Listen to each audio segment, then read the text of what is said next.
Good morning students, welcome to another online class. Last क्लासमध्ये आपण बघितलं होतं the response to the abiotic factors.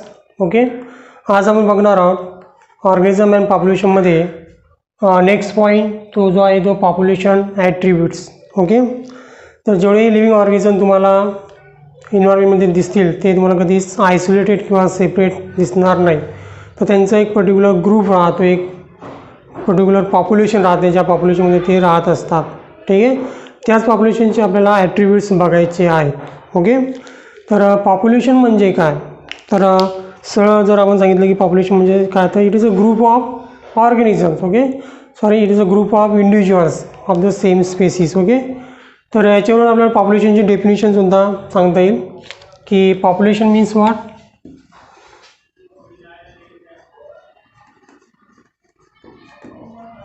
पॉप्युलेशनला आपल्याला कशा प्रकारे डिफाईन करता येईल.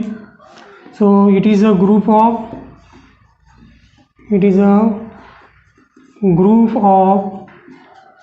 Individuals. Okay, it is a group of individual of same species.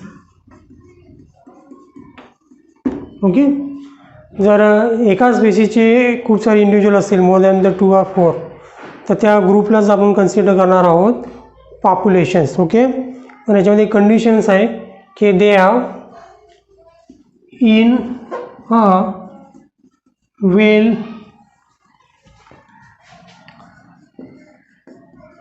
Defined geographical area. Okay, तर ते एका सेम स्पेसीसची इंडिव्हिज्युअल असणे गरजेचं आहेच. त्यासोबत ते जी स्पेसीस आहे ती एक पर्टिक्युलर जिओग्राफिकल एरियामधलीच असायला हवी. ठीक आहे. ओके, अँड हे जे इंडिव्हिज्युअल्स आहेत दे आर शेअर ऑर कॉम्पिटेट म्हणजे competitions for natural resources. Okay, तर त्या जिओग्राफिकल एरियामध्ये जे काही नॅचरल रिसोर्सेस आहेत त्या नॅचरल रिसोर्सेससाठी ते काय करणार आहे, कॉम्पिटिशन करणार आहेत. ठीक आहे, किंवा कॉम्पिटिशन करणार किंवा त्याच्यामध्ये ते शेअर करतील. ठीक आहे, आणि कमी असेल तर मग त्यासाठी त्यांच्यामध्ये कॉम्पिटिशन होईल. ठीक आहे, सेम स्पेसीसचे इंडिव्हिज्युअल जरी असले तरीसुद्धा त्यांच्यामध्ये कॉम्पिटिशन होत असते जर रिसोर्सेस जर कमी असतील तर. Interbreed. Okay, so they potentially interbreed. Okay, with each other. Okay, and then is called population. Simple definition आहे, पाठ करायची काही आवश्यकता नाही आहे, समजून जर घेतली तर ती खूप सोपी आहे. ठीक आहे, तर आपण कशाला म्हणणार आहोत population, a group of individuals. पण ते इंडिव्हिज्युअल काय असायला पाहिजेत, सेम स्पेसीसचे असायला पाहिजेत, आणि ते कुठे असले पाहिजेत, एका पर्टिक्युलर डिफाईन जिओग्राफिकल एरियामध्ये. ठीक आहे, तरच आपण त्याला पॉप्युलेशन म्हणणार. त्याच्यानंतर तिथे असलेले जे काही नॅचरल रिसोर्सेस आहेत ते शेअर करणार. ओके, शेअर करणार किंवा त्याच्यामध्ये कॉम्पिटिशन होणार, कॉम्पीट करणार ते एकमेकांसोबत. ठीक आहे, आणि ते एकमेकांमध्ये इंटरब्रीडिंग करू शकतात. असा जर इंडिव्हिज्युअलचा ग्रुप जर असेल तर त्याला आपण कन्सिडर करणार आहोत पॉप्युलेशन्स. ओके, तर बऱ्याच वेळा आपण इंटरब्रीडिंगच्या वेळेस असं कन्सिडर करतो. ठीक आहे, इथे एक वर्ड आलेला आहे इंटरब्रीड. ओके, तर इंटरब्रीडिंग म्हटल्यानंतर आपल्याला असं वाटतं की it is a sexually reproduction.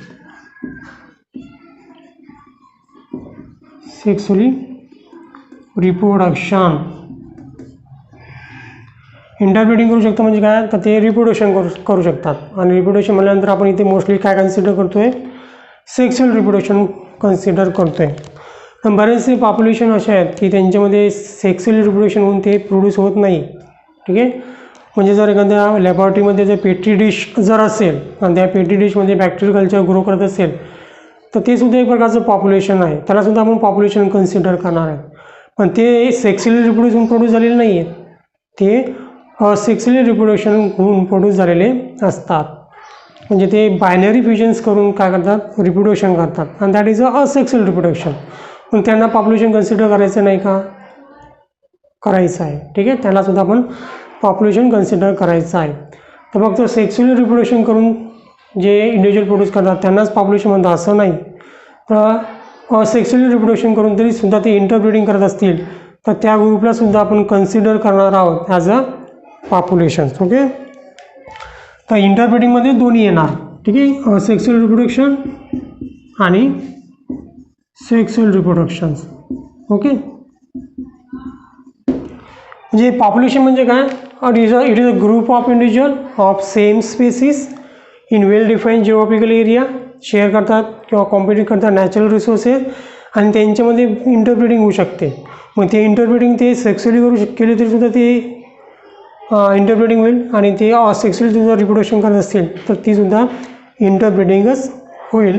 अशा ग्रुप ऑफ ऑर्गॅनिझमला म्हणणार आपण पॉप्युलेशन्स. ओके, तर स्टुडंट्स आपल्या NCERTच्या बुकमध्ये आपल्याला काही एक्झाम्पल दिलेले आहे पॉप्युलेशनचे, ते आपल्याला बघणे आवश्यक आहे. ठीक आहे, अदर एक्झाम्पल तर आपल्याला माहितीच आहेत, पण ते एक्झाम्पल माहिती असणं सुद्धा गरजेचं आहे. तर कोणकोणते एक्झाम्पल्स आहेत ते आपण एकदा बघून घेऊ. स्टुडंट्स, पहिला एक्झाम्पल्स आहे कॉर्मोरंट इन वेटलँड. ओके, वेटलँड म्हणजे दलदलीचा भाग. इथे एक पक्ष्यांचा एक ग्रुप आहे, यांचा आपण त्यांना कॉर्मोरंट्स म्हणतो. ठीक आहे, तर यांचंसुद्धा एक पॉप्युलेशन आहे. त्याच्यानंतर नेक्स्ट एक्झाम्पल जे आहे ते आहे rat. Rat abundant in dwelling. Okay, जिथे रॅट्स राहतात तिथे त्यांचं पॉप्युलेशन असते. ठीक आहे, that is called as a abundant in the dwelling.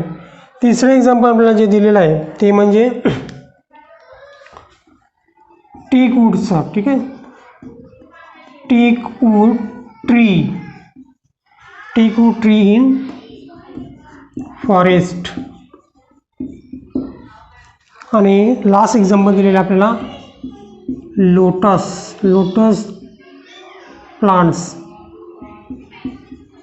Lotus plants in ponds. हे सर्व एक्झाम्पल्स आहेत पॉप्युलेशनचे. ठीक आहे, cormorants in the wetland, rat abundant in the dwellings, टीकवूड हे प्रकारचं झाड आहे ज्यांचं फॉरेस्टमध्ये जे पॉप्युलेशन असेल. त्याच्यानंतर lotus plants in the ponds. This are the some exam. Students, या चॅप्टरच्या सुरुवातीला आपण जे काही पॉईंट्स बघितले रिगार्डिंग टू द इकोलॉजी, तर ते एक इंडिव्हिज्युअल लेवलवरती आपण बघितले होते. ठीक आहे, जसं की जे काही इंडिव्हिज्युअल्स आहेत जे इन्व्हायरमेंटला फेस करतात, चेंजिंग इन्व्हायरमेंटला फेस करतात, ते इंडिव्हिज्युअल लेवलवरती कशी फेस करतात ते आपण बघितलं. ठीक आहे, पण आपल्याला इथे आता पॉप्युलेशन लेवलवरती बघायचं आहे. ठीक आहे, तर पॉप्युलेशन लेवलवरती आपण नॅचरल सिलेक्शन कसं होते. ठीक आहे, कारण की पॉप्युलेशन लेवलवरती नॅचरल सिलेक्शन होत असते जे evolve to the one desire traits. ठीक आहे, पॉप्युलेशनमध्ये एखादा डिझायर ट्रेट असेल त्याला इव्हॉल्व कसं करेल ते पॉप्युलेशन, ते जे इव्होल्युशन आहे ते पॉप्युलेशन लेवलवरती होत असते. ठीक आहे, त्यामुळे इथे आता आपण पॉप्युलेशन लेवलवरती आलेलो आहोत. ठीक आहे, तर एक NCERTचं एक सेंटेन्स आहे ते खूप इम्पॉर्टंट आहे, व्हेरी व्हेरी इम्पॉर्टंट आहे, ते आपण बघणार आहोत. आणि त्याचं मिनिंग असं आहे की आपण जर इकॉलॉजीमध्ये जर पॉप्युलेशनचा स्टडी करतो आहे तर काय गरज आहे पॉप्युलेशनचा स्टडी करायचं, त्याच्यापासून काय फायदा होईल आपल्याला. ठीक आहे, तर काय गरज आहे आपल्याला पॉप्युलेशनचा स्टडी करायचं इन इकॉलॉजी. तर NCERTचं सेंटेन्स आहे जे आपल्याला जसं पाठ करायचं आहे, कारण याच्यावरती बरेच वेळा डायरेक्ट क्वेश्चन येतात. तर अकॉर्डिंग दॅट सेंटेन्स किंवा पॉप्युलेशनचा स्टडी काय होतो, because it links ecology to population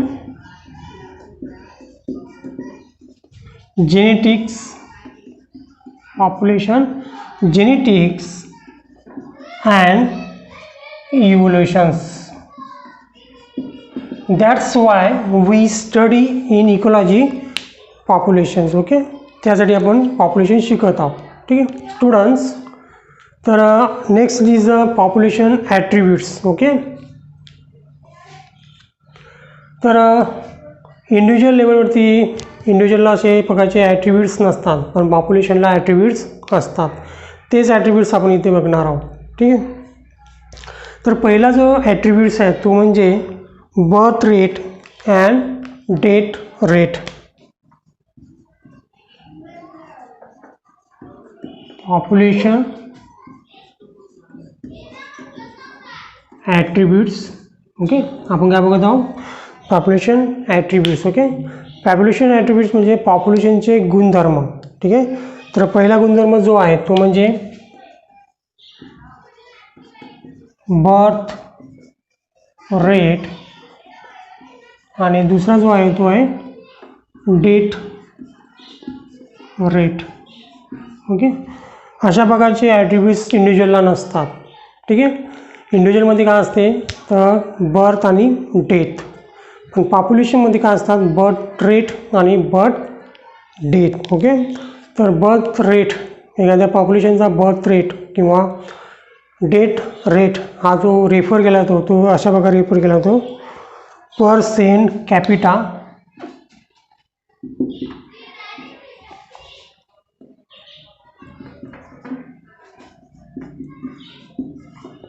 किंवा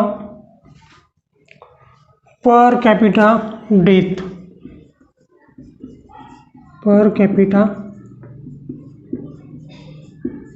डेथ. ओके, म्हणजे एखाद्या पॉप्युलेशनचा बर्थ रेट किंवा डेथ रेट जर एक्सप्रेस करायचं असेल, रेफर करायचं असेल तर तो अशा प्रकारे केला जातो पर कॅपिटा बर्थ किंवा पर कॅपिटा डेथ. ओके, आता पर कॅपिटा बर्थ आणि पर कॅपिटा डेथ काय आहे हे आपल्याला बघायचं आहे. ते एका एक्झाम्पलच्या थ्रू आपण बघणार आहोत, पण त्याच्या अगोदर आपण हे बघू की बर्थ रेट आणि डेथ रेट हे काय आहे. ठीक आहे, तर फर्स्टला बघू आपण birth rate.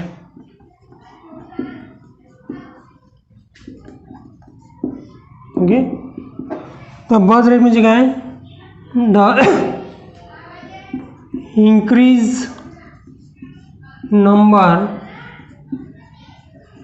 Okay, increase the number with respect to members of populations, then it is called as a birth rate. Okay, एखाद्या पॉप्युलेशनमध्ये जर मेंबरचे नंबर वाढत असतील, मेंबर वाढत असतील, त्यांची संख्या इन्क्रीज होत असेल, ठीक आहे, तर change in the number. Okay, change in the number with respect to the members of the population that is called the birth rate and death rate. Okay, number जर इन्क्रीज होत असेल तर that is called as the birth rate. Okay, आणि त्याच्याच अपोजिटमध्ये death rate. Okay, death rate म्हणजे काय decrease the number, decrease the number with respect to member of population. Okay, एखाद्या पॉप्युलेशनमध्ये मेंबर जर डेट होत असतील तर त्यांचा नंबर कमी होणार, डिक्रीज होणार, त्यालाच म्हणतात birth rate, sorry death rate. Okay, तर बर्थ रेटसाठी आपण जो वर्ड यूज करतो तो असतो कॅपिटल बी आणि डेटसाठी डी. ओके, आणि याला जर आपला रेफर करायचा असेल, एखाद्या पॉप्युलेशनचा बर्थ रेट किंवा डेथ रेट रेफर करायचा असेल तर तो आपण पर कॅपिटा बर्थ किंवा पर कॅपिटा डेथ म्हणून एक्सप्रेस करत असतो. ठीक आहे, म्हणजे पर इंडिव्हिज्युअल किती पर्सेंटमध्ये तो डेथ झालेला आहे, ठीक आहे, किंवा किती पर्सेंटमध्ये त्याची बर्थ झालेली आहे. ठीक आहे, असं मला लक्षात येणार नाही, ते एक्झाम्पल थ्रू आपण बघणार आहोत. कन्सिडर करा की एखाद्या पॉन्डमध्ये 20 एक्झाम्पल आहे, 20 लोटस प्लांट आहेत. ठीक आहे, आणि या 20 लोटस प्लांटमध्ये ड्यू टू द रिप्रोडक्शन, म्हणजे या 20 प्लांटमध्ये काय झालं आहे, रिप्रोडक्शन झालेलं आहे, इंटरब्रीडिंग झालेलं आहे, आणि त्याच्यामध्ये पुढच्या वर्षी एका वर्षानं 8 लोटस प्लांट याच्यामध्ये ॲड झाले. ठीक आहे, 8 लोटस प्लांट न्यू ॲड झाले. म्हणजे एका वर्षानंतर त्या पॉन्डची जी लोटस प्लांटची जी पॉप्युलेशन आहे ते किती झाले असेल, 28 लोटस प्लांट्स. ओके, म्हणजे 8नी वाढलेली असेल. आता इथे नंबर इन्क्रीज झालेला आहे, म्हणजे इथे आपल्याला काय सांगता येईल, बर्थ रेट. आणि याचा बर्थ रेट जर आपल्याला काढायचा असेल तर तो आपण असा काढणार. ठीक आहे, बर्थ रेट इक्वल टू, ठीक आहे, किती ॲड झाले, 8, किती होते, 20. ओके, तर 8ने 20ला डिवायडेड केलं तर इट बिकम्स 0.4. ओके, तिथे काय झालेलं आहे की प्रत्येक लोटस प्लांटने 20मधून प्रत्येक लोटस प्लांटने किती इंडिव्हिज्युअल ॲड केलेले आहे, 0.4 ऑफस्प्रिंग ॲड केलेले आहेत न्यू पॉप्युलेशनमध्ये. तर त्याला रेफर करायचं असेल, हा बर्थ रेट जर आपल्याला इथं रेफर करायचं असेल किंवा एक्सप्रेस करायचं असेल, अशा प्रकारे करू आपण, 0.4 ऑफस्प्रिंग, ओके, पर लोटस प्लांट पर ईयर. ठीक आहे, तर प्रत्येक सिंगल लोटस प्लांटने 0.4 ऑफस्प्रिंग त्याच्यामध्ये ॲड केलेलं आहे. त्यामुळे याचं पॉप्युलेशन न्यू किती झालेलं आहे, 28. तर that is called as a per capita birth, म्हणजे पर इंडिव्हिज्युअल बर्थ किती झालेली आहे, that is called as a birth rate. Okay, हे झालं बर्थ रेटबद्दल. सेकंड जे आहे ते आपण बघणार आहोत, डेथ रेट. ओके, हे जर आपण बर्थ रेटचं एक्झाम्पल बघितलं, आपल्याला बघायचं आहे डेथ रेटचं एक्झाम्पल. ठीक आहे, तर एखाद्या लॅबोरेटरीमध्ये जर फ्रूट फ्लायचं पॉप्युलेशन गेलं असेल, ठीक आहे, लॅबोरेटरीमध्ये फ्रूट फ्लाय पॉप्युलेशन आहे 40 individuals. Okay, laboratorial fruit fly population म्हणजे काय, तर लॅबोरेटरीमध्ये सुद्धा आपण फ्रूट फ्लायला रिप्रोड्यूस करू शकतो. तर ती लॅबोरेटरीमधलं असल्यामुळे त्याला आपण लॅबोरेटरियल फ्रूट फ्लाय पॉप्युलेशन म्हणलं, ते 40 आहे. आणि काही कारणास्तव त्याच्यातले जर 4 इंडिव्हिज्युअल जर डेथ झाले असतील, okay, 4 individual remove or 4 individual dead, okay, due to certain reasons. Okay, तर त्याचा आता किती दिवसांनी मिळालं ते आपण कन्सिडर करू शकत नाही, कारण की त्याचे काय जो लाईफ स्पॅन असेल तर आपल्याला माहीत नाही की किती दिवसात ते डेड होता. पण त्याच्या अगोदरच ते जर डेथ झाले असतील आणि ते आपल्याला माहीत नाही, पण आपण कन्सिडर करू की एका वीकमध्ये ते 4 इंडिव्हिज्युअल त्याच्यातून रिमूव्ह झालेले आहेत. तर याचा बर्थ रेट काय येईल मग, सॉरी बर्थ रेट नाही, याचा डेथ रेट जर आपल्याला काढायचं असेल, डेथ रेट, तर तो येईल 4/40. ओके, 4/40ला जर आपण डिवायडेड केला तर इट बिकम्स 0.1. ओके, तर 0.1 इंडिव्हिज्युअल्स, ओके, पर फ्रूट फ्लाय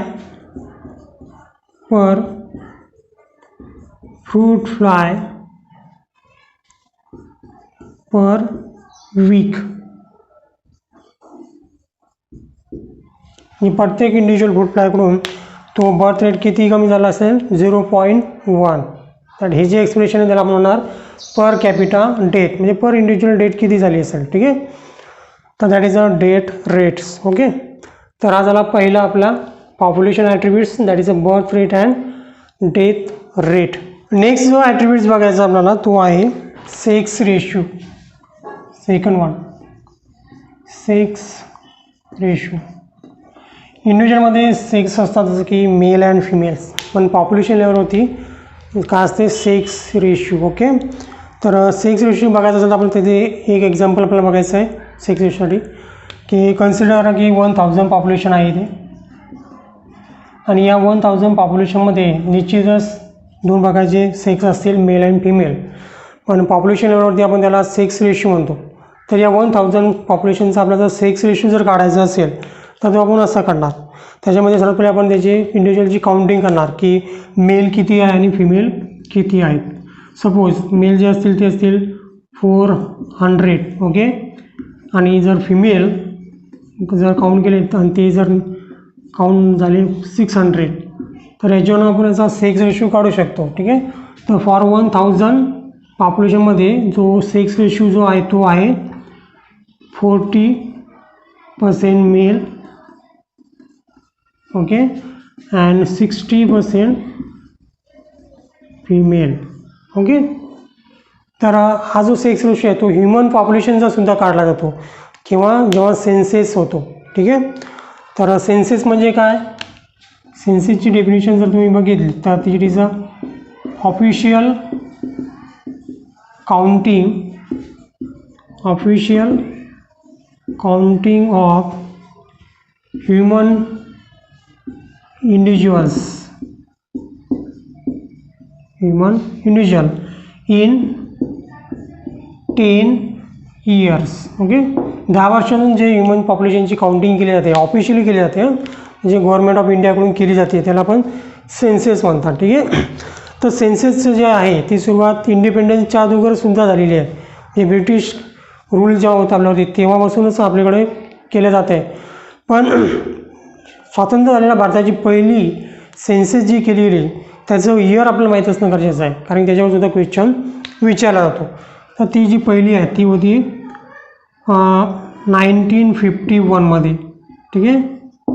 ही first independent India census. Okay. पहिले इंडिपेंडेंट इंडियाची सेन्स केली होती 1951मध्ये. ठीक आहे. अशा वेळेस असाही प्रश्न विचारला होता की लेटेस्ट कधी झाली होती. ठीक आहे. तर दर 10 वर्षांमध्ये असल्यामुळे जर 51मध्ये झाली असेल तर पुढची 61मध्ये होईल. तसं लेटेस्ट जर विचारले तर लेटेस्ट असणार आहे आपली लेटेस्ट 2011मध्ये. ओके. तर 2011ची जी आहे ती लेटेस्ट असणार आहे आणि येणारी जी असणार ती असणार 2021मध्ये. ठीक आहे. तर या सेन्सेसमध्ये तुम्हाला सेक्स रेशोसुद्धा विचारला जातो आणि ह्युमन पॉप्युलेशनचा सेक्स रेशो कशाप्रकारे एक्सप्रेस केला जातो. तर 1000 मेल यांच्या बराबरीमध्ये किती फिमेल्स आहेत अशा प्रकारे आपण ह्युमन पॉप्युलेशनचा सेक्स रेशो एक्सप्रेस करत असतो. ठीक आहे. तर 2000मध्ये केलेल्या जे काही सेन्सेस आहेत त्याच्यानुसार जो आपला ह्युमन पॉप्युलेशनचा जो सेक्स रेशो आहे तो आहे 914 female. Okay. As compare to the 1000 male. म्हणजे 1000 मेलच्या पाठीमागे फक्त 914 फिमेल्स आहेत. ठीक आहे. स्टुडंट्स, असाही क्वेश्चन विचारला होता की लोएस्ट सेक्स रेशो कुठं आहे, कोणत्या राज्यात आहे, कोणत्या स्टेटमध्ये आहे. हरियाणामध्ये जो रेट आहे तो आहे 879 पर 1000 mail. Okay.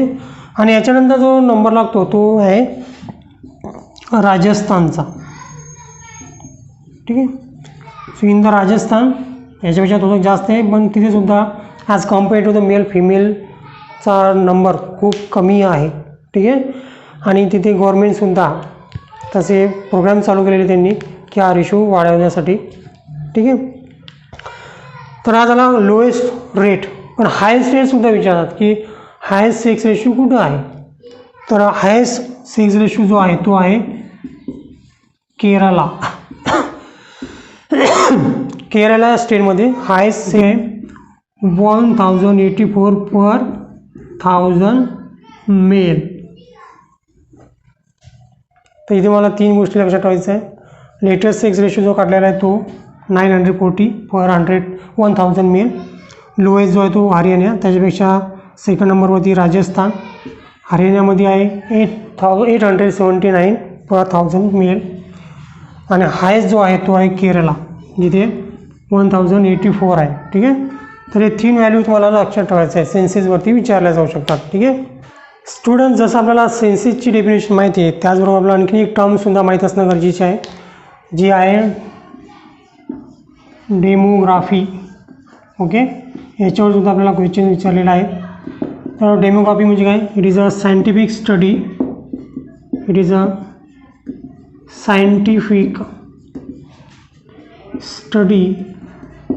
Of populations. Scientific study of population is called as a demography. Okay. तर पॉप्युलेशनमध्ये स्टुडंट्स डिफरंट एज ग्रुपचे इंडिव्हिज्युअलसुद्धा असू शकतात. ओके. तर population of the given times consist of the different age groups of individuals. ठीक आहे. तर त्यांच्यामध्ये सारख्या एज ग्रुपचा जे इंडिव्हिज्युअल्स असतील त्यांचा एक ग्रुप होईल, त्याच्यापेक्षा वेगळे ग्रुप असं डिफरंट एज ग्रुपचे असतील त्यांचा वेगळा ग्रुप होईल. ठीक आहे. तसे वेगवेगळे ग्रुप तुम्हाला तिथे पाहायला मिळतील. आणि जर आपण if the age distribution group is plotted for population, then resulting structure of graph is called age pyramids. Okay. तर नेक्स्ट जे पॉप्युलेशन ॲट्रिब्यूट्स आहेत. ठीक आहे. नेक्स्ट जे पॉप्युलेशन ॲट्रिब्यूट्स आहेत ते म्हणजे आपलं age pyramids. Okay. Age pyramids आपल्याला केव्हा मिळणार, जर आपण बघितलं की पॉप्युलेशनमध्ये जे इंडिव्हिज्युअल्स आहेत त्यांचे एज जे आहे ते डिफरंट आहेत आणि त्या एजनुसार जर त्यांचा आपण जर ग्राफ काढायचा प्रयत्न केला, त्यांचा जर ग्राफ जर आपण काढला तर जो काही आपल्याला ग्राफ इथे मिळणार आहे पॉप्युलेशनचा तो एक प्रकारे पिरॅमिडसारखा असतो, म्हणजे ट्रायंग्युलर सारखा असतो. ठीक आहे. तर याला म्हणतात एज ऑफ पिरॅमिड्स. ओके. तसं पॉप्युलेशनला एज असते. ठीक आहे. पॉप्युलेशन एज आपण त्याला म्हणतो पॉप्युलेशन एज. ओके. पॉप्युलेशन एजमध्ये काय, तर पॉप्युलेशनमध्ये असलेले डिफरंट टाईपचे age groups that is called as a population age. आणि या पॉप्युलेशन एजचा जर आपण ग्राफ केला तर तो एक प्रकारचा पिरॅमिड शेपमध्ये असतो that is called as a age pyramids. Okay. तर ग्राफचं जे काही स्ट्रक्चर आहे. Okay. From the graph structure काही स्ट्रक्चर तयार होऊ शकते जशा प्रकारे त्याच्यामध्ये एज ग्रुप असतील तशा प्रकारे त्याच्यानुसार आपल्याला समजू शकते it all implies the growth status. Okay. म्हणजे त्या ग्राफवरून आपण त्या पॉप्युलेशनचा ग्रोथ स्टेटस सांगू शकतो. ओके. म्हणजे ग्रोथ स्टेटस ज्या पॉप्युलेशनची ग्रोथ होऊन राहिली आहे की ती स्टेबल झालेलं आहे किंवा ती डिक्लाईन होत आहे हे सुद्धा आपण त्या ग्राफच्या स्ट्रक्चरवरून सांगू शकतो. ठीक आहे. तर स्टुडंट्स पॉप्युलेशनला एज असते. एज म्हणजे जे डिफरंट टाईपचे एज ग्रुप जे तयार होतात त्याच्यामध्ये त्याला आपण पॉप्युलेशन एज ग्रुप म्हणतो आहे. तर हे जे एज ग्रुप असतात ते 3 प्रकारचे असतात पॉप्युलेशनमध्ये. There is a 3 types of age group. Students तर 3 प्रकारचे एज ग्रुप्स आहेत त्याच्यामध्ये. पहिला जो आहे तो pre reproductive group. Okay. Second one जो आहे त्याला म्हणणार आपण reproductive group. Okay. Age group. ठीक आहे. देन लास्ट वन जो आहे तो त्याला म्हणणार आपण post reproductive group age group. Okay. तर अशा प्रकारे आपण जे काही पॉप्युलेशनमध्ये इंडिव्हिज्युअल एज डिस्ट्रीब्युशन आहे त्यांना आपण 3 ग्रुपमध्ये डिस्ट्रीब्यूट करणार आहोत. पहिला जो आहे तो प्री रिप्रोडक्टिव्ह ग्रुप म्हणजे असा इंडिव्हिज्युअलचा ग्रुप जे रिप्रोडक्शन करू शकत नाही. जे रिप्रोडक्शन एज जे आहे त्यांच्या अगोदरचा जे काही एज असेल त्या एजचे जे इंडिव्हिज्युअल असतील ते या ग्रुपमध्ये येणार आणि त्यांची एज असते 0 to 15 इयर्स. ओके. 0 ते 15 वर्षाचे जे इंडिव्हिज्युअल असतात ते या ग्रुपमध्ये येतात. ठीक आहे. नेक्स्ट ग्रुप जो आहे तो रिप्रोडक्टिव्ह ग्रुप म्हणजेच याच्यामध्ये जे इंडिव्हिज्युअल्स आहेत ते रिप्रोडक्शन करू शकतात आणि तो ग्रुप असतो 15 to 45 इयर्स. ओके. आणि लास्ट जो ग्रुप आहे तो आहे पोस्ट रिप्रोडक्टिव्ह ग्रुप्स. ह्याची एज लिमिट जी असते ती असते more than the 45 years. Okay students, तर आपल्या एन सी आर टीच्या बुकमध्ये काही ग्राफ दिलेले आहेत, ज्या ग्राफ स्ट्रक्चरवरून आपण त्या पॉप्युलेशनचे जे ग्रुप असतील ज्या पॉप्युलेशनचे जे ग्राफ असतील त्या पॉप्युलेशनचे आपण ग्रोथ स्टेटस सांगू शकतो. ठीक आहे, ते ग्राफ आपण आता बघणार आहोत. ठीक आहे, हे खूप इम्पॉर्टन्स आहेत. तर याच्यामध्ये आपल्याला 3 एज ग्रुपचे ग्रुप दिलेले आहेत. पहिला जो आहे तो प्री रिप्रोडक्टिव्ह, दुसरा जो आहे रिप्रोडक्टिव्ह आणि तिसरा जो आहे तो पोस्ट रिप्रोडक्टिव्ह. तर या ग्राफमध्ये बेसला जो असेल तो पोस्ट रिप्रोडक्टिव्ह असणार आहे, मिडलला असणार आहे रिप्रोडक्टिव्ह आणि त्याच्यावरती असणार आहे प्री रिप्रोडक्टिव्ह. तुम्ही जर ऑब्झर्व बघितलं तर प्री रिप्रोडक्टिव्ह ग्रुप जो आहे तो सारखाच राहणार आहे. ठीक आहे, तो काही चेंज होणार नाही. ठीक आहे, तर पहिला बघत याच्यावर आपल्याला 3 स्टेटस सांगता येतील ग्रोथ. पहिला जो आहे एक्सपांडिंग, दुसरा म्हणजे स्टेबल. ठीक आहे, आणि तिसरा जो आहे तो आहे डिक्लाइन. तर पहिला ग्राफ बघू आपण एक्सपांडिंगचा. तर एक्सपांडिंगमध्ये तुम्हाला पहिल्या ह्याच्यात दिसणार पहिला जो ग्रुप आहे तो आहे इट इज अ पोस्ट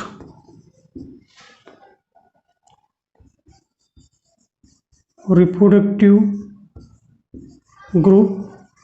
ठीक आहे, त्याची रेंज एवढी असेल. त्याच्यावरती येणार आहे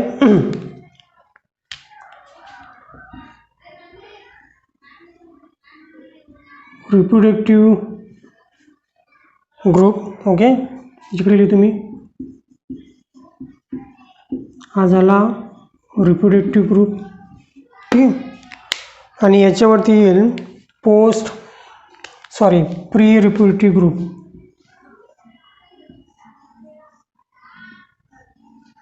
ठीक आहे, तर आहे प्री रिप्रोडक्टिव्ह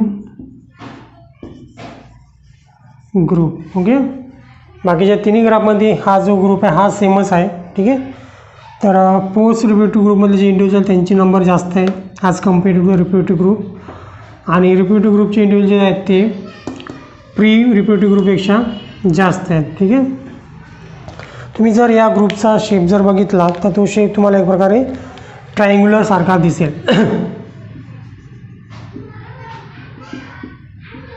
लाईक दिस. ओके, म्हणजे या ग्राफचा जो शेप आहे तो आहे ट्रायंग्युलर शेप. तुम्हाला लक्षात ठेवायचे ग्राफचे. ठीक आहे, कारण याच्यावर सुद्धा क्वेश्चन विचारला जातो. Triangular shape. ठीक आहे, अशा प्रकारचे ग्राफ जे आहेत पॉप्युलेशनचे, जर ह्युमन पॉप्युलेशनचा ग्राफचा विचार केला तर त्याचे जे एक्झाम्पल्स आहेत ते तुम्हाला मिळणार. इंडियन पॉप्युलेशनचे ग्राफ जर तुम्ही काढला तर तो तुम्हाला असाच मिळणार ट्रायंग्युलर शेपचा. ठीक आहे, त्याच्यानंतर श्रीलंका. ओके, बांगलादेश, जे डेव्हलपिंग कंट्रीज आहेत त्यांचा पॉप्युलेशनचा ग्राफ जो आहे तो अशा प्रकारे आहे. ठीक आहे, सेकंड ग्राफ बघू आपण. ह्याच्या बेसला सुद्धा आपल्याला दिसणार आहे पोस्ट रिप्रोडक्टिव्ह ग्रुप. ओके, आता मी आता प्रत्येक वेळेला याला काही लेबल करत नाही. तुम्ही लक्षात ठेवा की ब्ल्यू कलरचा जो बॉक्स आहे तो प्री रिप्रोडक्टिव्ह ग्रुप आहे. It is not pre, it is a post reproductive groups. Okay, त्याच्यानंतर याच्यावरती येईल थोडासा त्यापेक्षा लहान पण जवळपास सारखाच असेल तो असेल रिप्रोडक्टिव्ह ग्रुप. ठीक आहे, आणि त्याच्यानंतर जो ग्रुप येतो आहे तो आहे प्री रिप्रोडक्टिव्ह ग्रुप. ठीक आहे,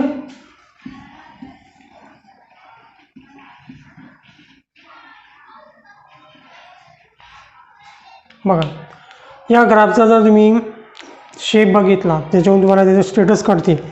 तो एक प्रकारे असा आहे.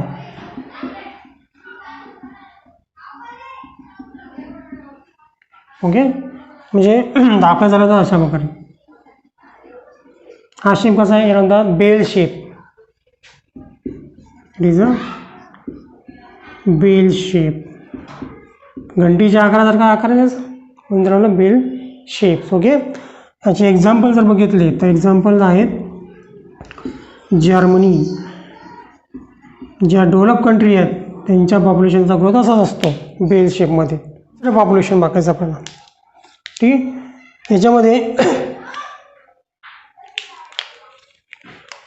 याच्यामध्ये जे पोस्ट ग्रुपचे पॉप्युलेशन आहे ते फार कमी असते.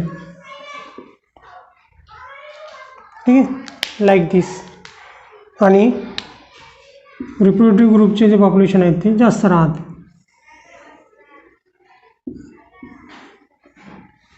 आणि त्याच्यावरती प्री रिप्रोडक्टिव्ह ग्रुप्स.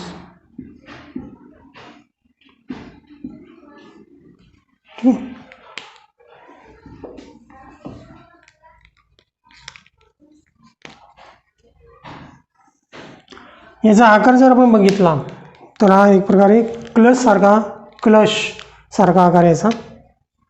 खाली कमी, नंतर वरती गेला थोडा मोठा, डबल वरती.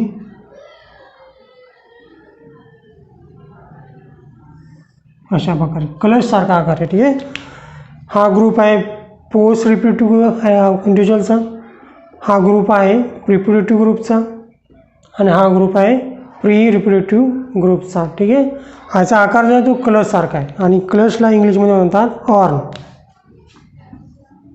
URN, ऑर्न. ऑर्न शेप असतो या ग्राफचा. ठीक आहे, आणि याचं एक्झाम्पल आहे Japan, fully develop countries. Okay, Japan. Okay, आता हे झाले ग्राफ. ठीक आहे, या ग्राफमध्ये इंडिव्हिज्युअल्स आहेत डिफरंट एजेसचे, ते आपण 3 ग्रुपमध्ये डिस्ट्रीब्यूट केलेले आहेत.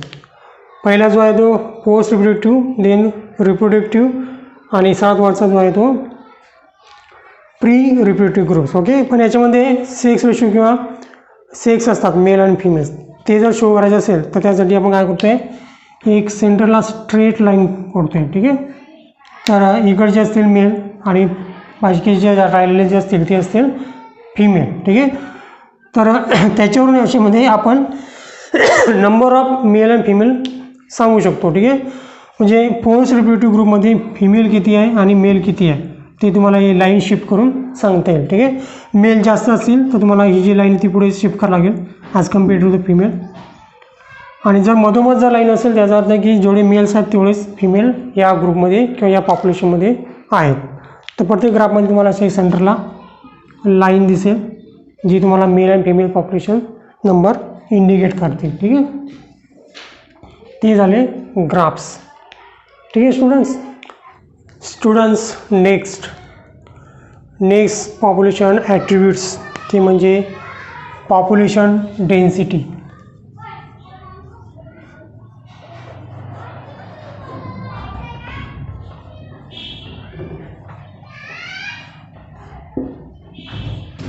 पॉप्युलेशन डेन्सिटी म्हणजे काय, तर population size. Okay,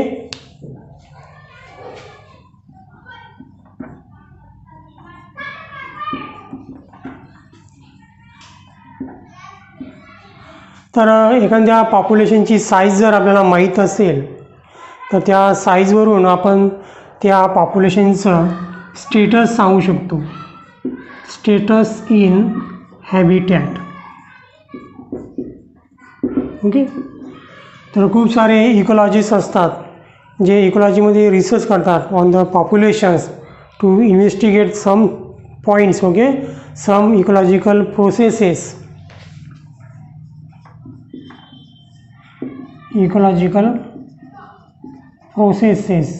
Okay, for example, effect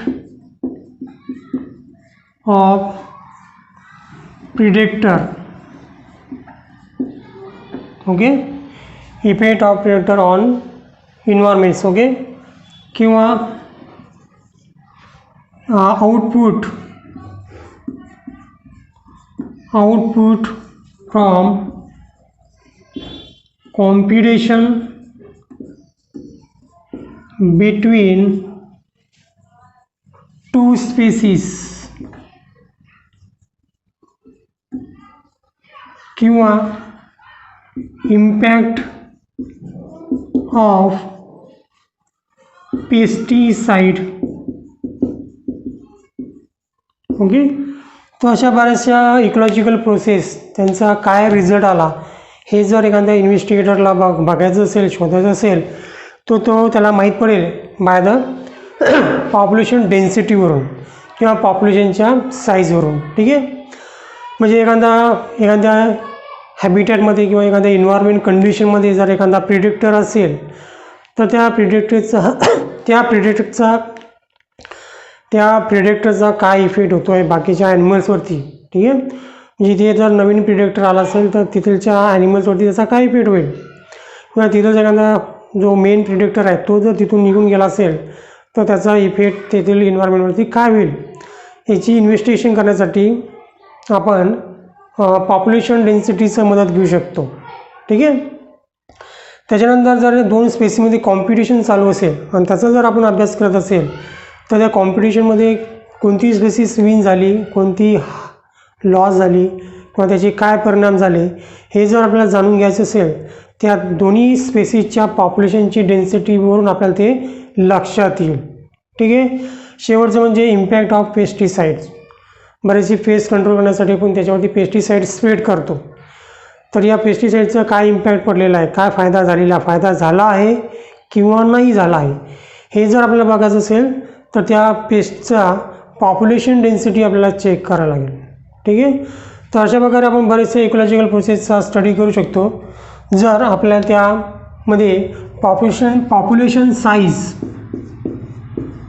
मध्ये झालेले जे काही चेंजेस आहेत ते जर माहीत झाले तर आपण त्याच्यावरून ते ओळखू शकतो की काय इम्पॅक्ट झाला आहे किंवा काय बदल झाला असेल. ठीक आहे, आणि पॉप्युलेशन साईज म्हणजेच काय तर पॉप्युलेशन डेन्सिटी.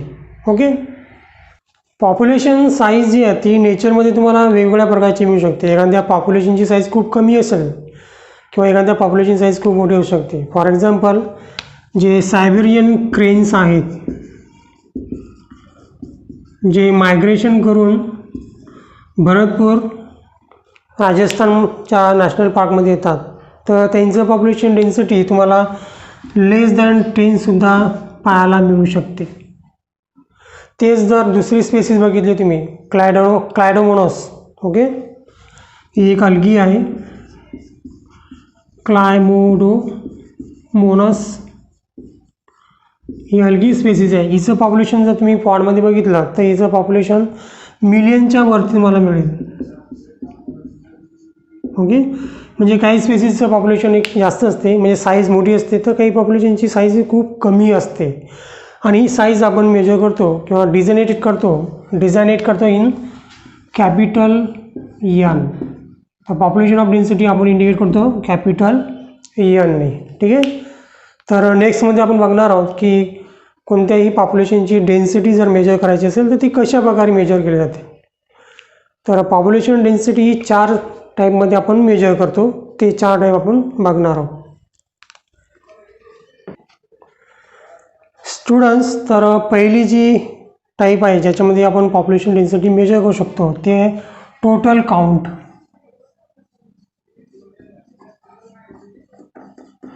एखाद्या स्पेसीसचं पॉप्युलेशन किती आहे हे जर आपल्याला मेजर करायचं असेल तर त्या स्पेसीसची पूर्ण जे काही इंडिव्हिज्युअल असतील ते सर्वांना काउंट करायचं आहे. ती म्हणजे एकदम सोपी पद्धत आहे आणि त्यालाच म्हणतात टोटल काउंट्स. ओके, पण बऱ्याच वेळेस अशी कंडिशन येते की त्याच्यामध्ये आपण पूर्ण पॉप्युलेशनची डेन्सिटी काउंट करू शकत नाही.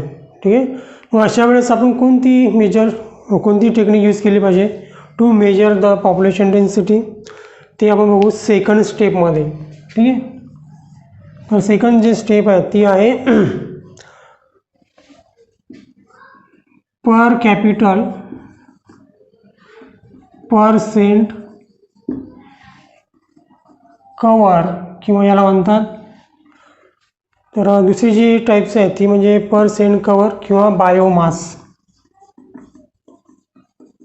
ओके, एक छोटंसं एक्झाम्पल आपण इथे घेऊ म्हणजे त्याच्यावरून तुमच्या लक्षात येईल की काही ठिकाणी आपल्याला टोटल काउंट यूज केला जाऊ शकत नाही तर त्या ठिकाणी आपल्याला % कवर किंवा बायोमास या प्रकारे पॉप्युलेशन डेन्सिटी मेजर करावं लागते. ठीक आहे. तर एक सिंपल एक्झाम्पल घेऊ आपण. ते म्हणजे सपोज करा की एका फॉरेस्टमध्ये 200 कॅरेट ग्रास आहे. ओके. म्हणजे तिथे 200 कॅरेट ग्रासच्या प्लांट्स आहेत किंवा स्पीसीज आहेत. आणि सेकंड म्हणजे तिथे एक वन बिग बनियान ट्री आहे. ठीक आहे. जो विथ देअर लार्ज कॅनोपाय. ओके. मोठीची त्याची सावली असते, छत्र असते. असा आहे फक्त एक मोठा बनियान ट्री तिथे आहे आणि 200 कॅरेट ग्रास आहे. तिथे 2 पॉप्युलेशन्स आहेत. ठीक आहे. जर आपण पहिल्या टेक्निकने त्याचं डेन्सिटी काउंट केली तर निश्चितच आपण कोणत्या पॉप्युलेशनची डेन्सिटी जास्त असणार आहे अकॉर्डिंग टू नंबर 200 कॅरेट ग्रासची. कारण की बनियानची ट्री आहे ती एकच आहे. पण इथे आपण एक अंडर एस्टिमेशन करतो आहे की बनियान ट्री जे आहे it is play very important ecological role in the ecosystem. जेवढा ecological role banyan tree perform करते आहे तेवढा इकोलॉजिकल रोल हे 200 कॅरेट ग्राससुद्धा परफॉर्म करू शकत नाही. आणि त्यामुळे फक्त टोटल काउंटमुळे आपण फक्त याचा जो मेजर रोल आहे इकोलॉजीमध्ये तो आपण इथे अंडर एस्टिमेट करतो आहे. ठीक आहे. तर इट इज नॉट गुड. मग अशा कंडिशनमध्ये आपण कोणत्या प्रकारे पॉप्युलेशन डेन्सिटी काउंट केली पाहिजे तर त्यासाठी आपण यूज केलं पाहिजे पर्सेंट कवर किंवा बायोमास. म्हणजे त्या पॉप्युलेशनने किती एरिया कवर केलेला आहे किंवा त्या पॉप्युलेशनची बायोमास किती आहे. ज्याचं बायोमास जास्त असेल त्याची पॉप्युलेशन डेन्सिटी जास्त असेल. आणि निश्चितच या एक्झाम्पलमध्ये as compare to this carrot grass banyan ट्रीची बायोमास सर्वात जास्त आहे. ठीक आहे. तशा प्रकारे आपण इथे ट्रू असं पॉप्युलेशन डेन्सिटी काउंट करू शकतो. ठीक आहे. त्याच्यानंतर काही वेळी अशी कंडिशन येऊ शकते की काही पॉप्युलेशनमध्ये आपल्याला ते पॉप्युलेशन काउंट करणेसुद्धा शक्य होणार नाही किंवा ते इट इज अ मिनिंगलेस किंवा डिफिकल्ट होऊन जाईल किंवा मग केले बी तरी ते मिनिंगलेस होऊन जाईल किंवा it is a difficult to count the individuals of that population. मग अशा वेळेस आपण काय केलं पाहिजे. ठीक आहे. तर इथे आपण मग तिसरी जी टेक्निक आहे ती आपण यूज केली पाहिजे for the counting population density. So students population count करण्याचं डिफिकल्ट असेल. ठीक आहे. बायोमाससुद्धा काउंट करण्याचं डिफिकल्ट असेल. फॉर एक्झाम्पल जर आपण पेट्री डिश घेतली आणि त्याच्यामध्ये जर बॅक्टेरियाचं कल्चर ग्रो करतो आहे तर प्रत्येक बॅक्टेरिया काउंट करणे is not possible. It is a time consuming. It is a difficult. Okay. It is not possible. It is meaningless. त्याचं बायोमास बी आपण काउंट नाही करू शकत. मग अशा वेळेस कोणती टेक्निक आपण यूज करणार. तर अशा वेळेस आपल्याला टेक्निक जी यूज करायची आहे ती म्हणजे रिलेटिव्ह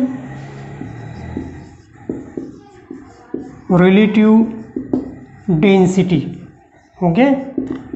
म्हणजे टोटल जर आपण डेन्सिटी काउंट करत असेल तर त्याला म्हणणार आपण ॲब्सोल्यूट डेन्सिटी. म्हणजे एखाद्या पॉप्युलेशनमध्ये प्रत्येक इंडिव्हिज्युअल जर आपण काउंट करत असेल तर त्याच्याहून जी आपल्याला मिळणारी डेन्सिटी असेल पॉप्युलेशन डेन्सिटी ती असणार ॲब्सोल्यूट डेन्सिटी. पण it is not a possible. Okay. प्रत्येक केसमध्ये इट इज पॉसिबल होणार नाही आहे. तर ह्यूज पॉप्युलेशनमध्ये अनकाउंटेबल पॉप्युलेशन जर असेल इम्पॉसिबल असेल काउंटिंग करणे किंवा जे काही काउंटिंग करायचे ते टाईम कन्झ्युमिंग असेल तर अशा वेळेस आपण काय करणार तिथे ॲब्सोल्यूट डेन्सिटी न काढता तिथे रिलेटिव्ह डेन्सिटी काढणार. आणि बरेचसे जे इकोलॉजिस्ट आहेत इकोलॉजिस्ट ते काय करतात रिलेटिव्ह डेन्सिटीवरूनच पुढचा स्टडी करतात. त्यांना जे इन्व्हेस्टिगेशन करायचं असेल तर त्यासाठी ती पूर्ण पॉप्युलेशन डेन्सिटी न काढता रिलेटिव्ह डेन्सिटी काढतात आणि त्या रिलेटिव्ह डेन्सिटीवरून ती पुढचं पॉप्युलेशनचा स्टडी करतात. ठीक आहे. तर रिलेटिव्ह डेन्सिटी ते कसे काढतात त्यासाठी आपण एक छोटंसं एक्झाम्पल घेऊ. फॉर एक्झाम्पल कुणा इकोलॉजिस्टला एखादा पर्टिक्युलर फिश स्पेसीसचा स्टडी करायचा असेल फिश स्पेसीस इन पॉन्ड. ठीक आहे. आता पॉन्डमध्ये किती फिशेस आहेत ते आपल्याला माहिती नाही. त्याचा नंबर किती आपल्याला माहीत नाही आहे. ठीक आहे. आणि पूर्ण फिशेस आपण पकडून त्यांना काउंटसुद्धा करू शकत नाही. पकडू शकत नाही. तर त्याचा बायोमास काढणंसुद्धा आपल्यासाठी डिफिकल्ट आहे. तर मग इथे आपण कसं करणार. तर तिथे आपण काय करणार, रिलेटिव्ह डेन्सिटी काढणार. ठीक आहे, रिलेटिव्ह डेन्सिटी कशी काढणार आपण, तर त्या पॉन्डमध्ये आपण ट्रॅप फेकणार, जाळी फेकणार, नेट फेकणार, आणि नेट फेकल्यानंतर ज्याच्यामध्ये जेवढ्या फिशेस पकडल्या जातील त्या सर्व फिशमध्ये या फिशेसच्या स्पेसिसची किती फिशेस आल्या ते आपण काउंट करणार.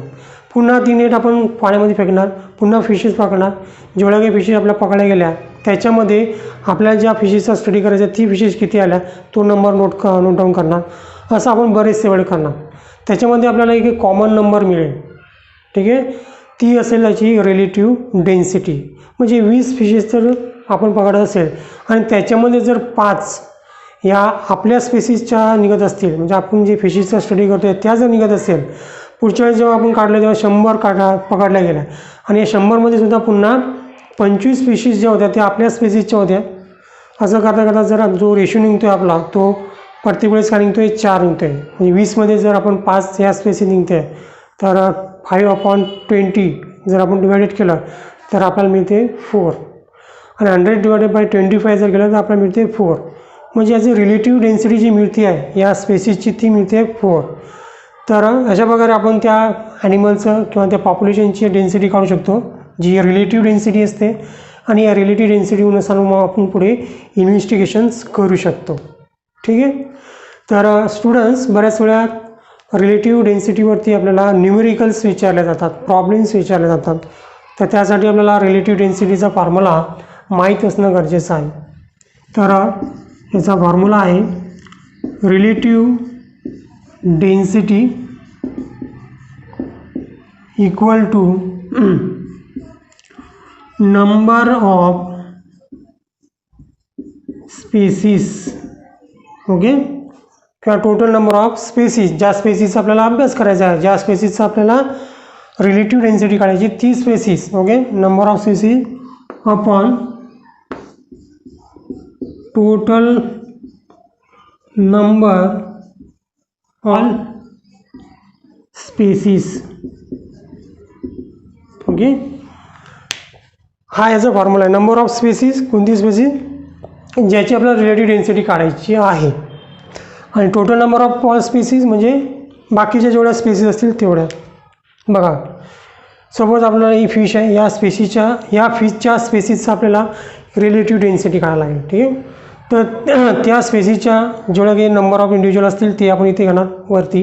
ठीक आहे, आणि अदर जेवढ्या फिशेस त्या पॉन्डमध्ये असतील, अदर जेवढ्या फिशेस त्या पॉन्डमध्ये असतील त्याचे नंबर आपण खाली घेणार, त्याला आपण डिवायडेड करणार. ठीक आहे, आणि ते डिवायडेड केल्यानंतर आपल्याला जो नंबर मिळेल तो असेल रिलेटिव्ह डेन्सिटी. ठीक आहे, तरीसुद्धा एक प्रकारची टेक्निक आहे किंवा मेजरमेंट आहे ज्याच्या थ्रू आपण पॉप्युलेशन डेन्सिटी काउंट करू शकतो. ठीक आहे, त्याच्यानंतर लास्ट वन जो आहे, 4th वन, ती म्हणजे indirect method. Okay, indirectly count. बघा, काही ॲनिमल खूप लाजाळू असतात, ते दिसतच नाही, ते समोर येतच नाही. त्यांचं पॉप्युलेशन जर आपल्याला काउंट करायचं असेल किंवा त्याची डेन्सिटी जर काढायची असेल, बघा, तर is it not possible. For example birds. ठीक आहे, बर्डला जर तुम्ही काउंट करायला जासाल तर जसं तुम्ही बर्डच्या जवळ जासाल किंवा बर्डला समजलं की तुम्ही त्याला बघत आहात, तो लगेच उडून जातो, थांबतच नाही. त्याच्यानंतर काही स्पेसिस खूप डेंजर असतात की त्यांना काउंट करणे खूप अवघड असते. त्यांना जर आपण काउंट करण्यासाठी गेलो तर आपल्या जीवाला सुद्धा धोका होऊ शकतो. For example tigers. ठीक आहे, टायगरला आपण पकडून मोजू शकत नाही. मग टायगरची जर आपण सेन्सेस करायचं असेल, ओके, तर दरवर्षी आपण सेन्सेसमध्ये टायगरचा सेन्सेससुद्धा करतो आहे, किंवा तो आपला नॅशनल ॲनिमल्स आहे. जेवढे काही टायगर स्पेसिस असतील आपल्या नॅशनल पार्कमध्ये तेवढं आपण काउंट करत असतो. That is called as a tiger census in national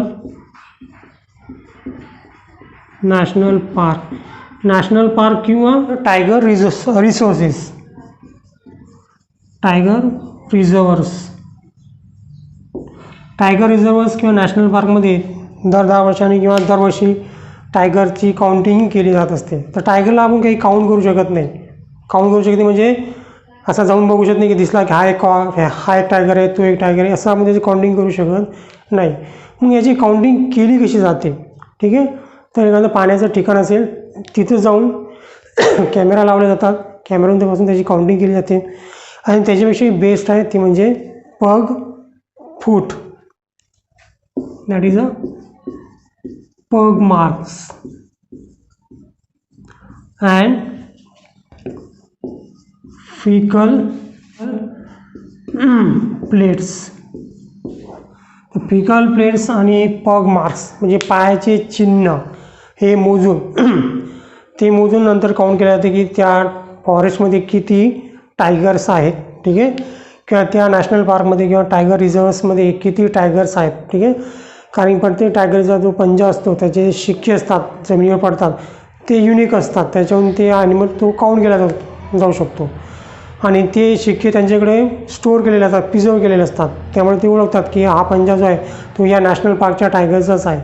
दुसऱ्या नॅशनल पार्कमधून जर एखादा टायगर तिथे आला असेल तर त्याच्या पायाचे ठसे नवीन असतात आणि नवीन ठसा मिळाला तर ते समजतात की ते एक नवीन वाघ, नवीन टायगर इथे ॲड झालेला आहे. किंवा एखाद्या जुना जो ठसा होता तो त्यांच्या काउंटिंगमध्ये त्यांना मिळाला नाही पुढच्या वर्षी, तर ते समजतात की हा टायगर जो तो आता जिवंत नाही आहे, तो काही कारणानं मेला असेल. तशा प्रकारे इथे टायगरचं काउंटिंग केलं जातं. फिकल प्लेट जे असतात त्यांच्याहून सुद्धा टायगरची सेन्सेस होत असते. तिथे आपण ॲनिमलची काउंटिंग करतो आहे, पण कशी करतो आहे, इनडायरेक्टली. त्यामुळे त्या ॲनिमलचे जे पॉप्युलेशन डेन्सिटी आहे ती आपल्याला मेजर केल्या जाऊ शकते. ठीक आहे स्टुडंट्स, तर आज आपण बघितलं पॉप्युलेशन ॲट्रिब्यूट्स. त्याच्यामध्ये सर्वात पहिले आपण बघितलं birth rate and death rate, ठीक आहे. सेकंड आपण बघितलं सेक्स रेशो, त्याच्यानंतर एज ऑफ पिरॅमिड्स किंवा पॉप्युलेशन एज.